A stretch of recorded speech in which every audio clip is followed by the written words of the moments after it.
I worked in Washington, D.C., and one night I was walking through Olympic National Park. While I didn't have to work that night, I felt like going for a walk along my favorite path. Plus, I didn't bring all of my gear with me because I knew the path well and it was my night off. I wanted to get to the top of the hill to see the moon in its full glory that night. Like muscle memory, my feet led me steadily along the path, and I loved the cool night air. There were animals moving around all around me at night, and I could hear them. It was mostly a quiet night. Strangest thing ever happened at that very moment. A high-pitched ringing sound shook the air. I probably thought it was just the pressure in my ears, but it was loud enough to scare the birds away. It made me feel dizzy for a moment, so I took a break, focused again, and kept walking down the path after hearing the ringing sound. It took me a moment to realize that every single bug and creature had stopped making noise. As I walked lightly on the fallen leaves, the only sound I could hear was my own. I ignored it, finding solace in the sound, and continued my ascent to the summit of the hill. But in the new silence, I became acutely aware that there was a second set of footsteps following mine. I was accustomed to this phenomenon. It frequently occurs, particularly in quiet environments. Something was off about it. The footsteps didn't sound like they were coming from behind me. They seemed to be coming from the left. I even tried stopping and starting all over again, but the sound of the footsteps seemed to follow. So, after the odd ringing sound, I dismissed it and assumed it was just a trick of my ears. I continued walking along the path, taking in the brilliant stars above me and the nighttime appearance of the park. A few feet in front of me was lit by my flashlight. Everything else was fairly dark. I came to a section of the path with a little bit more tree cover. This usually indicates that the ground remains damp for a longer period of time, resulting in softer leaves on the ground. That is my favorite portion of the path because when I get to the soft leaves, the sound of my footsteps stops and everything gets quiet and serene. My footsteps stopped as they always do. Never before had I heard the park so quiet. The bugs and other creatures had not returned after the odd ringing noise. I took a moment to investigate some animal tracks that I had come across while walking. I had to make sure I was safe from all forms of danger. The tracks had the appearance of being made by a dog, but there was something strange about them. The nail marks were abnormally lengthy. Upon closer inspection, I noticed that the tracks in front of me had strayed from the path and disappeared into the foliage to the left. I was increasingly convinced that the creature that had left the tracks was walking on two paws, despite the fact that there were only two paws, which was impossible. Since it was getting pretty dark and I was starting to get nervous, I mentally noted the location of the tracks so that I could check them out during the day. Then I heard something snap off to my left. I whirled my head in the direction it was coming from, and I saw something duck behind a bush. My heart was pounding in my chest as I threw my flashlight toward the creature. No matter what it was enormous. I thought I would never be able to breathe when it finally came out from behind the bush. What I observed was a fleshy, pale being. It was stooped over, its fleshy skin revealing every bone in its rib cage and spine.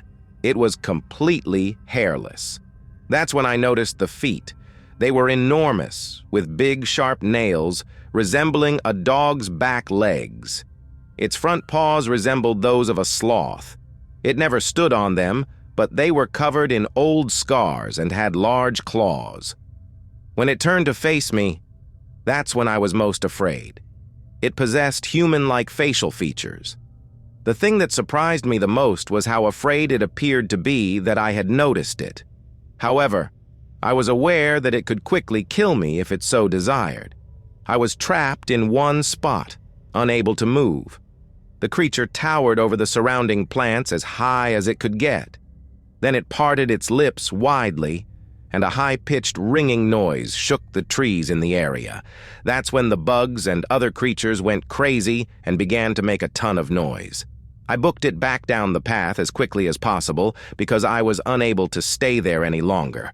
I was so shaken by the incident that I ended up taking a week off work, and I never went for lone night walks after that.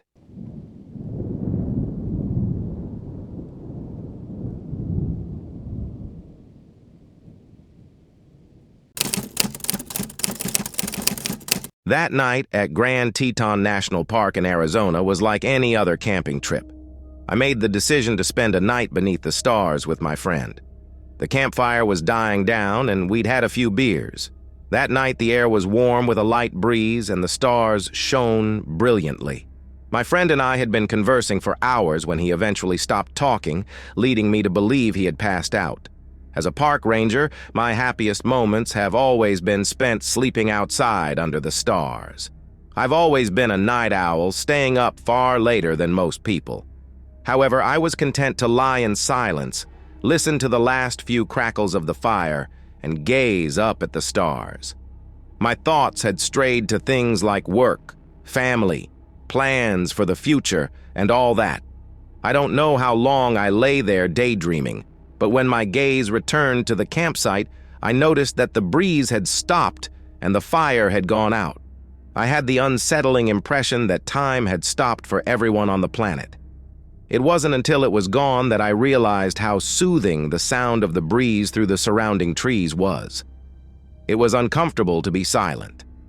Just as my thoughts began to stray once more, the sound drew me back. Something heavy struck me from over the tree line. It seemed completely out of place, a heavy thud that really pierced the silence. I wasn't used to hearing that naturally.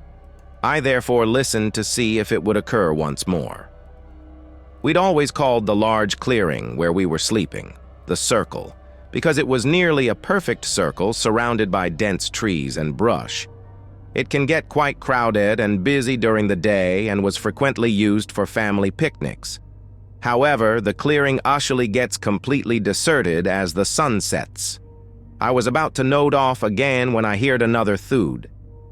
This time it was beyond the trees, on the other side of the clearing from where I'd heard the first thud, of how occasionally, as you drift off to sleep, your mind fills in noises that you are not aware of. I reasoned that my mind was making noises where none existed, and that maybe I was more tired than I realized.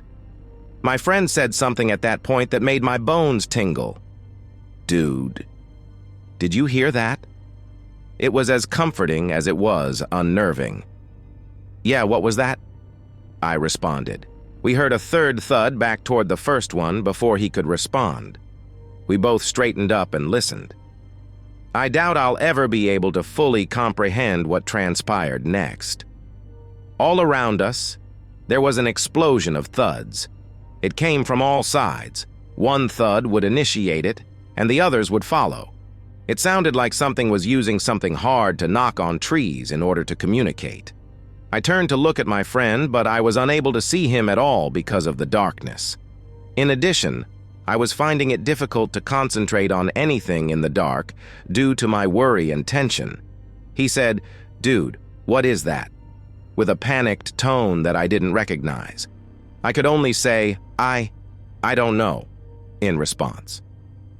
There were 3 big thumps at that point, and then everything just stopped. I could best compare it to the quiet that follows a particularly violent thunderstorm. I took a deep breath of fresh air, as did my friend, but we were too agitated to sleep. Thus, we continued to converse until dawn. Someone at work laughed when I brought it up, saying, "Yep, that'll happen sometimes." He got dismissive and refused to continue talking about it when I persisted. I looked it up online, and while some people have reported hearing strange knocking against trees, none of the reports seemed to be comparable to what we heard that evening. In an attempt to repeat the experience, my friend and I have visited the location several times with other people, but we have not been successful. We've decided to go back and sleep in the circle on the exact date of the event's anniversary next week, to see if it always occurs on the same day. I hope to feel that strange thumping again, but if it doesn't happen, I'm not sure what I'll do.